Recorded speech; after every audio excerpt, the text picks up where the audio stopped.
Hello दोस्तों, हम इस पुस्तक से हिंदी के वस्तुनिष्ठ प्रश्नों का अभ्यास कर रहे हैं और हमारा अभ्यास बहुत अच्छा चल रहा है। हमने हिंदी साहित्य के इतिहास संबंधी सभी प्रश्न और आदिकाल संबंधी सारे प्रश्नों को और साथ ही भक्ति काल के 250 लगभग प्रश्न हैं जिनका हम अभ्यास कर चुके हैं। तो अभी जहाँ तक हम अभ्यास कर चुके हैं उसके आगे प्रश्नों को देखेंगे। अगर आपने अभी तक पिछले प्रश्नों का अभ्यास नहीं किया है तो आप प्लेलिस्ट में जाकर के पिछले वीडियो देख सकते हैं। आपका अभ्यास बहुत अच्छा हो जाएगा। अब अगला प्रश्न देखते हैं। इस समय जो प्रश्न चल रहे हैं वो जायसी के ग्रंथ पद्मावत के चल रहे हैं। पद्मावत आपको बताया था जिसका रचना काल 1540 ईस्वी है। जायसी की बहुत प्रसिद्ध कृति है और जिसमें 57 खंड हैं, जो कि 57 खंड में विभाजित हैं। तो अगला प्रश्न है, टप टप बूंद परहि जस ओला, बिरह पवन हुई मारे झोला। पंक्ति में आचार्य रामचंद्र शुक्ल ने रेखांकित अंश से आशय ग्रहण किया है। ये पंक्ति नागमती वियोग खंड की है। नागमती ने विरह वर्णन, जो नागमती वियोग खंड है, जायसी ने जो नागमती विरह वर्णन किया है उसकी पंक्ति है। और इसमें पूछा गया है कि इसमें शुक्ल जी ने क्या अर्थ ग्रहण किया है। तो 4 विकल्प हैं। पहला है वात के प्रकोप से अंग का सुन्न हो जाना, विरह रूपी पवन से राख बन उड़ जाना, या कृष्णकाय होने के कारण असंतुलित होना, या शरीर का अत्यधिक कंपित होना। तो शुक्ल जी के अनुसार पहला जो है वात के प्रकोप से अंग का सुन्न हो जाना, वात यानी हवा के प्रकोप से अंग का सुन्न हो जाना अर्थ ग्रहण किया गया है। इसलिए विकल्प पहला जो है वो बिल्कुल सही होगा। पंक्ति में रामचंद्र शुक्ल ने रेखांकित अंश से आशय वात के प्रकोप से अंग का सुन्न हो जाना ग्रहण किया है। उपर्युक्त पंक्तियां पद्मावत के नागमती वियोग खंड से ली गई हैं। पद्मावत में नागमती, पद्मावती और राजा रत्नसेन की प्रेम कहानी है। आचार्य रामचंद्र शुक्ल के अनुसार पद्मावत की कथा का पूर्वार्ध कल्पित और उत्तरार्ध ऐतिहासिक है। ये सब पिछले वीडियो में हम लोग विस्तार से पढ़ चुके हैं पद्मावत के बारे में, और ये भी पढ़ा था कि उसका जो पूर्वार्ध है यानी कि जो पहले की कथा है वो कल्पित है और जो उत्तरार्ध है वो ऐतिहासिक है। ये शुक्ल जी की मान्यता है। आचार्य शुक्ल जी ने लिखा है कि पद्मावत हिंदी के सर्वोत्तम प्रबंध काव्यों में है। ठेठ अवधी भाषा के माधुर्य भावों की गंभीरता की दृष्टि से यह काव्य निराला है। शुक्ल जी पद्मावत, अखरावट व आखिरी कलाम को ही जायसी की रचना मानते हैं। अगर प्रश्न ये बनता है कि शुक्ल जी जायसी की किन किन रचनाओं को मानते हैं, यानी कौन सी रचनाओं को उन्होंने जायसी की रचना माना है, तो उसमें 3 ही नाम आते हैं। जब आप शुक्ल जी का हिंदी साहित्य का इतिहास पढ़ेंगे तो उसमें ये दिया हुआ है, उन्होंने सिर्फ 3 रचनाओं को ही लिया है। पहली है पद्मावत, दूसरी है अखरावट और तीसरी है आखिरी कलाम। वैसे जायसी की बहुत सारी रचनाओं के नाम मिलते हैं, लेकिन शुक्ल जी का हिंदी साहित्य का इतिहास और शुक्ल जी की बातें तो बिल्कुल प्रामाणिक मानी जाती हैं ये हिंदी साहित्य में। तो उनके अनुसार ये 3 ग्रंथ ही माने गए हैं। अगला है, जेहि पंखी के नियर हुई कहे विरह के बात, सोई पंखी जाई जरी तरवरी होई निपात। ये नागमती वियोग खंड का है। ये भी इसमें नागमती का विरह वर्णित किया गया है कि नागमती इतनी ज़्यादा विरह वेदना से जल रही थी कि वो जिस पक्षी के पास जाती थी अपनी बात कहने के लिए, वो पक्षी उसकी विरह की अग्नि से जल जाता था और काला पड़ जाता था। ये इसका अर्थ है कि जेहि पंखी के नियर होई कहे विरह के बात, वो जिस पक्षी के पास जाती थी और अपनी विरह की बात कहती थी, सोई पंखी जाई जर तरवर होई निपात, वही पक्षी जल जाता था। और जो वृक्ष होता था, यानी जिस वृक्ष पे वो पक्षी बैठा होता था वो वृक्ष निपात हो जाता था, यानी बिना पत्तों के हो जाता था, झड़ के जल के गिर जाते थे सब पत्ते। इतना ज़्यादा उसका जो विरह वेदना थी। तो आचार्य रामचंद्र शुक्ल ने इन पंक्तियों में क्या माना है? प्रकृति का सुरम्य चित्रण किया है, ऊहात्मक पद्धति है, या विरह ताप की विशद व्यंजना है, या अलंकार का उत्कृष्ट उदाहरण है? तो शुक्ल जी के अनुसार ये ऊहात्मक पद्धति है, इसलिए विकल्प बी बिल्कुल सही होगा। शुक्ल जी ने मलिक मोहम्मद जायसी के पद्मावत महाकाव्य का नागमती वियोग खंड हिंदी साहित्य की अद्वितीय निधि है। पिछले बार भी बताया था कि जो नागमती वियोग खंड है इसे हिंदी साहित्य में बहुत महत्वपूर्ण स्थान प्राप्त है। इसे अनुपम निधि कहा जाता है हिंदी साहित्य की। पद्मावत में जायसी ने संयोग और वियोग दोनों प्रकार के श्रृंगार का वर्णन किया है, लेकिन जो प्रधानता है वो वियोग की है। वैसे संयोग श्रृंगार भी है, लेकिन नागमती वियोग खंड इतना प्रभावी हो गया है कि शायद उसने संयोग को पीछे कर दिया। उनका संयोग श्रृंगार का वर्णन उतना प्रभावी नहीं बन सका है, और प्रधानता वैसे भी इसमें वियोग श्रृंगार की है, क्योंकि नागमती का विरह वर्णन जो है वो बहुत विस्तार से वर्णित किया गया है।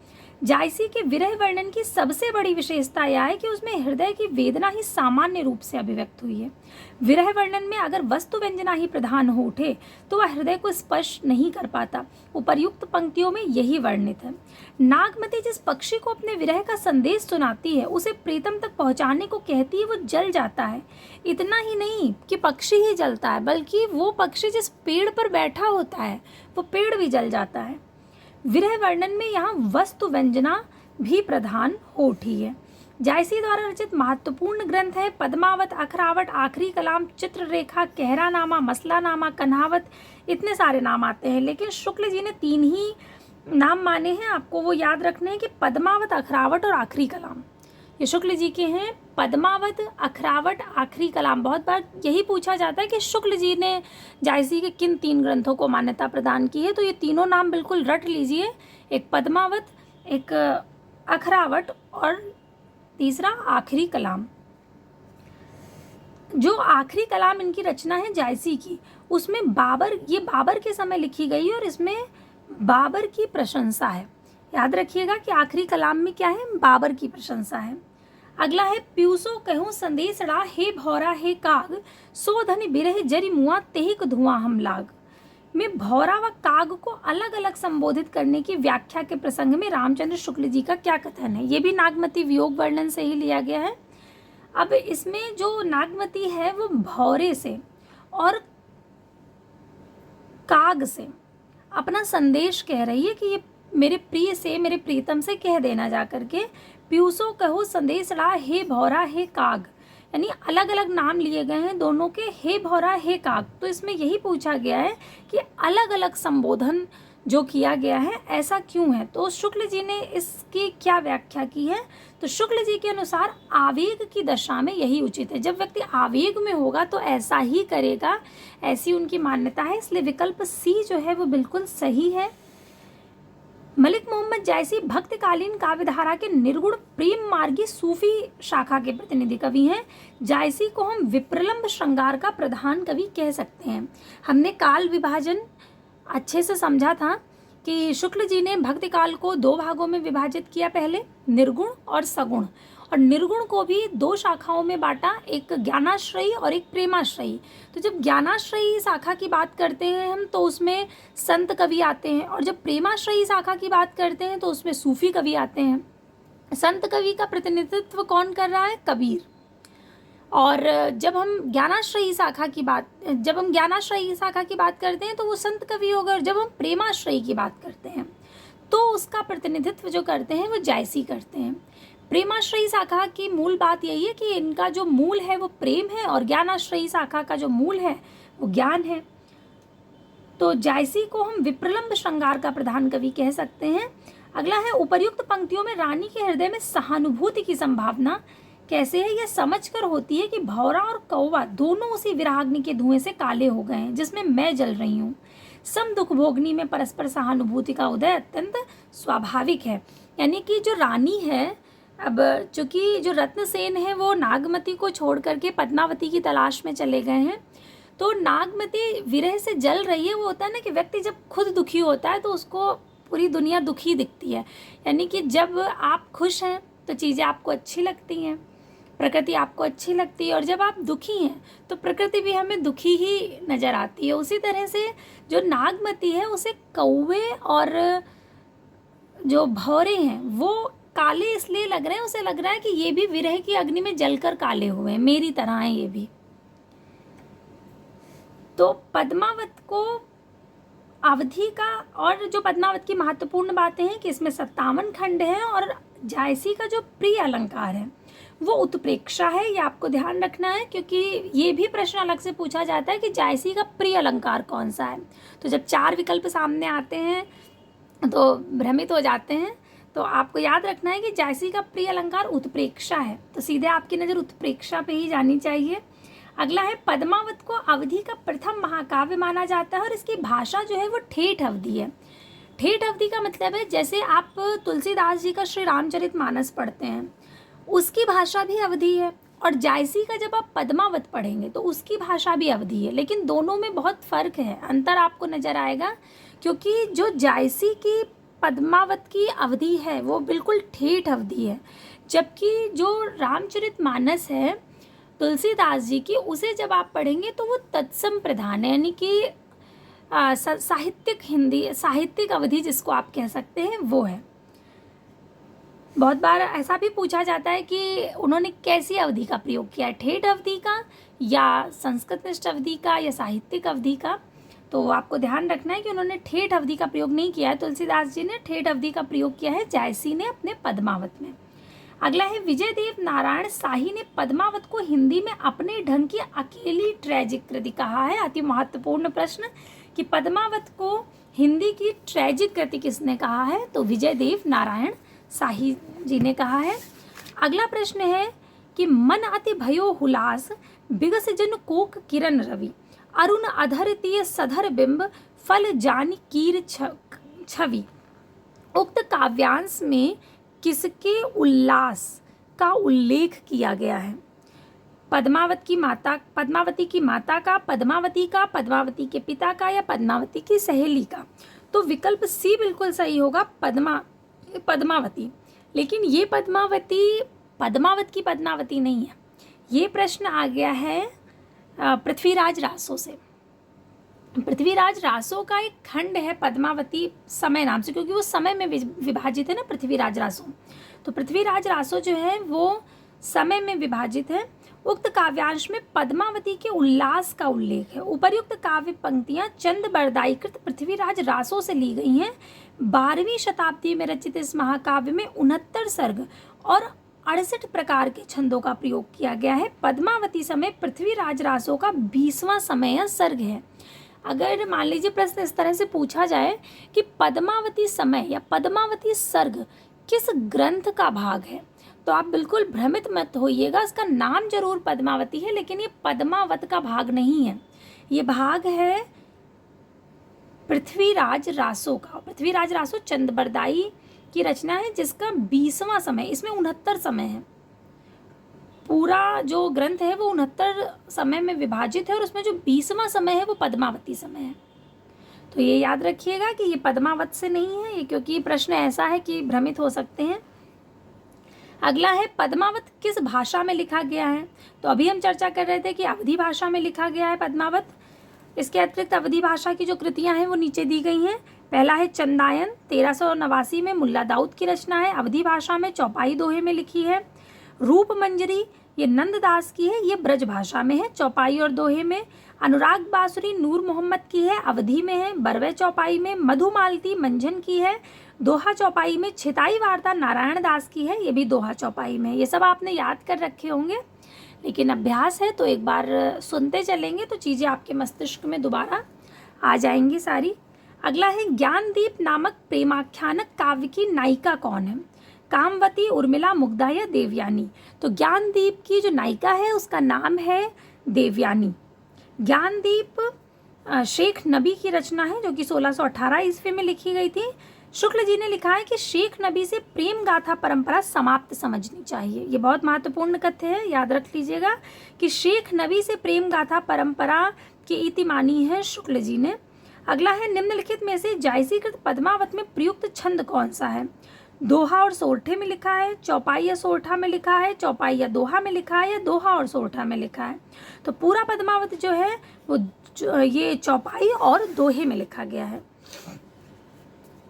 अगला है, हिंदी प्रेमाख्यानक काव्य परंपरा से संबंधित असंगत कथन कौन सा है?